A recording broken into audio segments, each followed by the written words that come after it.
بسم الله الرحمن الرحیم. السلام علیکم ورحمۃ اللہ وبرکاتہ. زه سیفټي یو نوې ویډیو سره حاضر یم.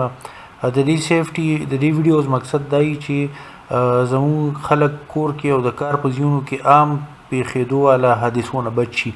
بعضې څیزونه داسې چې ډېر زیات عین سړی په اسانه بچ کیدی شي، خو د ناآګاهۍ د وجې نه، د علم د کمۍ په وجه باندې دغه څیز باره کې یا د کیرلیسنس په وجه باندې حادثه وشي. زموږ نننۍ ویډیوز به د فایر ورکس باره کې، انګلیش کې ورته فایر ورکس وایي او په اردو کې ورته آتش بازي وایي، او پښتو کې مالا دې صحیح ورډینګ نوم نه راځي، خو لکه عام په ودونو کې کوم آتش بازي کېږي او داسې شتی غوندې کې پټاخې وغیره چې ډز کېږي، نو دې د سیفټي باره کې ده. دا فایر ورکس یا آتش بازي چې کوم دی، دا د ډېرو زیاتو مرګونو او د جوړو او د اور وجې جوړېږي. دې سره چې بې احتیاطي وکړی شي، څنګه چې ما مخکې ذکر وکړو چې وړوکې څیز او بې احتیاطۍ په وجه باندې هغې نه سړی مړ کېدی هم شي، هغې نه مطلب دا دی زخمي کېدی هم شي، او هغې نه هورونه هم لګېدی شي. د دې باره کې ډېر زیات یوزفل معلومات د اوشا په ویب سایټ باندې دي، او د امریکې د کنزیومر سیفټي بورډ باندې دې کې ډېر ښه معلومات شته، چې سی یو کې په ویب سایټ باندې په دې کې هم ډېر ښه معلومات شته، او د چیټ جی پی ټي نه هم تاسو دې باره کې ښه معلومات اخیستی شئ. د دغه ملکونو پر ویب سایټس باندې دې باره کې ښه معلومات ځکه دي چې د امریکې انډیپنډنس ډے یا جشن ازادي هغوی په 4 جولای باندې مناوي، او په دغه 4 جولای باندې ډېره کامن ده چې د هغوی خلک عوام مختلفو کورونو کې او پارکونو ته راځي، او هلته کې هغوی آتش بازي کوي یا پټاخې وغیره ډز کوي، او هغې نه چې کوم دی مختلف قسمه حادثې کېږي. دې نه علاوه په هندوستان کې د هغوی یو رسم دی دیوالي، چې پکې ډېر زیات پټاخې ډز کوي، او پاکستان کې هم په ودونو کې ډېر زیات کامن استعمالیږي. خو پاکستان کې موږ اکثر اورو چې د دې آتش بازۍ سامان چې جوړېږي دی په فیکټریانو کې یا دی په ګودامونو کې ډېر زیات اورونه لګي. نو دا ټولې حادثې ډېرې زیاتې کامن دي. موږ به دې باره کې خبره کوو چې دې نه بچ کېدی څنګه شي سړی. په ډېرو زیاتو ملکونو کې او غټو ښارونو کې د آتش بازۍ خاص قسم سامان ډېر غټ مقدار باندې سټور کول، د هغې جوړول او د هغې استعمالول باندې پابندي ده، او دا ایلیګلي. نو تاسو که بهر ملکونو کې اوسېږئ یا زموږ چې کوم ښارونه دي مختلف، کراچۍ، لاهور وغیره، نو دې کې هم بعض ځایونو کې داسې قانون موجود شته دی چې هلته کې تاسو د اوسېدو په ځایونو کې د آتش بازۍ سامان جوړولی فیکټري دی نشي جوړولی، او هغه سټور کولی هم نشئ. دې حادثو نه بچ کېدو لپاره خو یو دا چې په قانون باندې عمل وکړلی شي. همیشه چې کله بهر ملکونو کې سپیشلی بیا خلک کله څه پارټي وغیره یا سیمه تاسو ته ذکر وکړو 4 جولای باندې انډیپنډنس ډے، بعضې خلک په نشه کې وي، بعضې فنکشنز داسې چې خلک په نشه کې، نو کم خلک چې نشه کې هغوی ته د آتش بازۍ سامان استعمالولو اجازت ورکول نه دي پکار. همیشه ځان سره د اوبو بالټۍ ږدئ، یا مطلب لکه د اوبو یو پیپ پروت وي چې څه اور ولګي یا څه بل څه پټاخه بې ځایه ډز شي چې د هغې اور مړ کولو کې اسان وي. همیشه کوشش کوئ چې په یو وخت باندې صرف د آتش بازۍ یو پټاخې ته اور لګوئ، او ډېرو څیزونو ته په یو ځای باندې مه لګوئ، ځکه چې دا د حادثې او د بدحواسۍ سبب جوړېدی شي. څنګه یې ته اور ولګوئ، نه زر تر زره راواپس کېږئ. چې کله هم یو پټاخه یا آتش بازۍ سامان خراب شي، نو کوشش مه کوئ چې هغې ته په زور باندې دوباره اور ولګوئ، ځکه کېدی شي دې کې څه بل څه مسله موجود وي او دا تاسو سره جوخ ډز شي او تاسو زخمي کړي. نو که داسې څه پټاخه یا د آتش بازۍ سامان خراب شي، نو هغه د اوبو په بالټي کې کېږدئ، 2-3 غنټې دې پروت وي، نه پسې بیا غورځوئ. د بعضو ملکونو مثال زه په دې وجه باندې ورکوم چې هغه کنټرول میجرز موږ په خپله هم اخیستی شو. د آتش بازۍ سامان په یو کې F1 F2 F3 او F4 کیټګریز کې تقسیم شوي دي. F1 انډور دپاره تاسو انډور استعمالولی شئ، F2 خپل ګارډن کې استعمالولی شئ، F3 پبلک پارکس کې، او F4 چې کوم دی بیا ډېر زیات کمرشل های سکیل باندې چې کوم آتش بازي کېږي، نو د هغې دی. او د هغې سیف ډسټنسز د F1 F2 د F2 د F1 نه زیات دی، د F3 بیا د F2 نه زیات دی، هغه تقریبا 25-30 میټرز پورې ډسټنسز سیف دی پکاري، چې دونه ځي کې هغې ته جوخت څه بلډینګ یا د سوځېدو څه سامان موجود نه وي. او د F3 او F4 آتش بازۍ دپاره هغوی سپیشل لایسنس او ټرینډ خلک الاو کوي چې صرف هغوی به دا استعمالولی شي. نو موږ هم که قانون نه وي، نو موږ دا مطلب لکه دا دې باندې عمل کولی شو، او دا چې کوم دی که موږ والنټیر کړو، نو موږ ته بچ کېدو کې مدد راکولی شي. اکثر د بلډینګونو یا د شاپنګ مالز افتتاحي زموږ په پاکستان او دې علاقو کې هغې باندې آتشبازي کېږي. 14 اګست باندې بعضې خلک والنټیرلی آتشبازي کوي. نو دې کې د دې ټولو خبرو خیال ساتل پکار دي.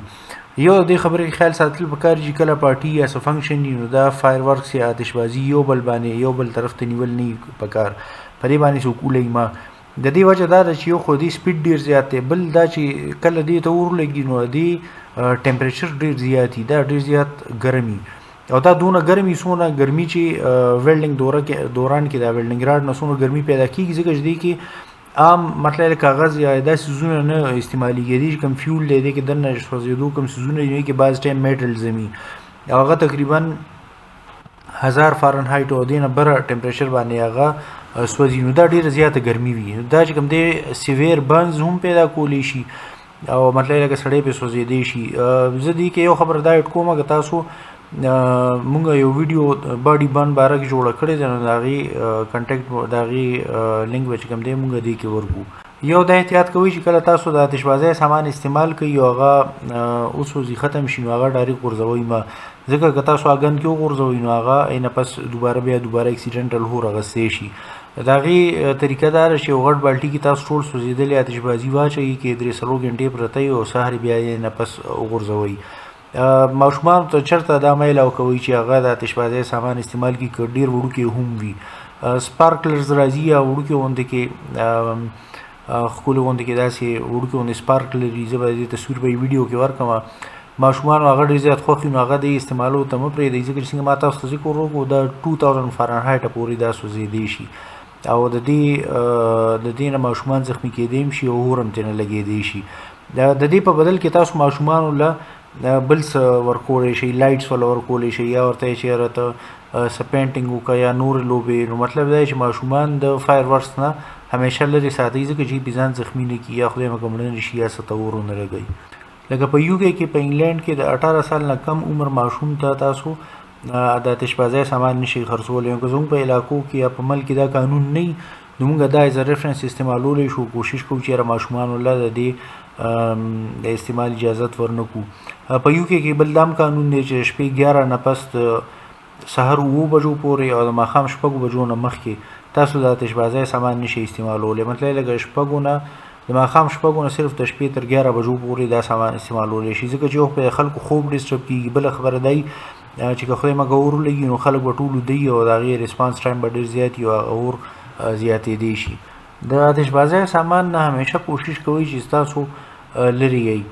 په امریکا کې 2023 کې دې نه 8 کسان مړه دي، ځکه چې امریکې والا سټیټسټکس ساتي، هغې چې کوم دی څوک زخمي شي یا څوک وفات شي د حادثې په وجه باندې نو هغه نوټ کوي ځان سره او د هغې شماریات سټیټسټکس ساتي. هغې چې کوم زخمیان شوي دي فایر ورکس دوران کې نو هغه ډیټا یې ساتلی ده یو کال. هغې ویلي چې 19% لکه چې خلک زخمیان شي د آتشبازۍ دوران کې 19% د یې سترګه خوږېږي، 15% د سر انجری راځي، 4% د لاس راځي، 28% چې کوم دی د لاس او د ګوتو انجریز راځي. او دا یو تصویر زه تاسو ته وښیم چې سړي پای کې ګوتې هم بیللي دي. د خېټې د ملا وغیره چې کوم دی 10% او خپې 24% خلکو په آتشبازۍ کې زخمیان شوي دي. نو دا صرف یو سټیټسټکس دی، زه تاسو ته دا ویل غواړم چې د همیشه ځان خیال ساتل پکار دي او که ماشومان وي او ماشومانو په کیس کې دا نور هم زیات کېدی شي. د دې ویډیو په ډسکرپشن کې به زه څه نور د ویډیوز لینکس واچوم چې هغه د US کنزیومر سیفټي بورډ والا څه ویډیوز دي، تاسو هغه وګورئ چې د آتشبازۍ نه خلک څنګه زخمي کېدی شي، څه تجربې په پبلک پارکس وغیره کې کړي دي. نو د دې ویډیو نه چوړه زه یو ځل بیا ووایم چې همیشه سیف ډسټنس ساتئ. ماشومان مه الاو کوئ چې هغوی آتشبازۍ سامان استعمال کړي، چې کوم ډېر غټ د آتشبازۍ سامان یې لپاره خپل پروفیشنلز خلک راځي. همیشه قانون باندې عمل کوئ. همیشه داسې ځای کې سټور کوئ چې هلته کې د سرګټ یا د الکټریسټي څه مسله وغیره نه وي. ډرای او کول پلیس کې سټور کوئ. هینډلنګز چې کله تاسو سټور کوئ یو ځای نه بل ځای ته وړئ د خیال ساتئ. د اوبو فایر ایکسټینګویشر خیال ورسره ساتئ. چې کوم ځای نه دا لانچ کېږي نو هغه فلیټ پکار دی، مضبوط کنکریټ سلیب پکار دی، سره جوخت څه خاص داسې سوځېدو والا څیزونه نه پکار چې هغه د نه اور وایي. او د دې کار سره ریلیونټ خپل PPEs یعنې د دې خپلې دستانې، خپل بوټان، خپل گاگلز، چشمې او فیس شیلډ چې کوم دی پروفیشنل استعمالي هغه استعمالول پکار دي چې بعضې کپړې یا دستانه هم دی نه ورغستی شي. بس د دې ویډیو په ډسکرپشن کې ما سره هیشټیګز اچولي چې پښتو ژبه کې باره کې خبرې کمې کیږي. موږ غواړو چې پښتو ژبه کې دا معلومات راشي او د خلکو کارونه امپروو شي، کوالټي امپروو شي، سیفټي امپروو شي او ډیر داسې حادثې چې هغې نه موږ بچ کېدی شو. ځکه چې وایي کیر از بیټر دین کیور، احتیاط علاج سے بهتر ہے. بجای دې نه چې څوک خوږ شي، هغه ته تکلیف ورسي، د خاندان ته تکلیف ورسي، په زرګونو لکونو روپۍ پې ولګي او په هسپتالونو باندې بوج جوړ شي. دې نه ښه خبره ده چې موږ د خپلو خلکو حفاظت وکړو، د حادثې کمې کړو، په هسپتالونو او هیلث کیر سیستم باندې پریشر هم کم شي، خرچه هم کم شي، تکلیف هم کم شي. دا خبرې مونږ که مونږ سره ریلیونټ دي نو مونږ په انډکشن ټریننګ ټول باکس ټاک کې خپلو کمپنیز کې خلکو ته کولی شو. مونږ له داسې لابیز، لیډرشپ، پریشر ګروپس او یونینز پکار دي چې دې خبرو باره کې هغوی ریګولیشنز راولي، لاز راولي او دا حادثې کمې شي. مونږ ساينس هم لګولی شو، کوم ځای کې آتشبازي وغیره کېږي سیفټي ساينس لګولی شو. که تاسو سیفټي باره کې نور ویډیوز کتل غواړئ په دې چینل به تاسو ته میلاو شي. دا ویډیو لایک کړئ، کم خوښه شوي شیر او سبسکرایب یې کړئ، کمنټ پې وکړئ. الله پاک دې زموږ د ټولو حفاظت وکړي. الله پاک اصلي حفاظت کولو والا دی. د لوی الله په امان. السلام علیکم.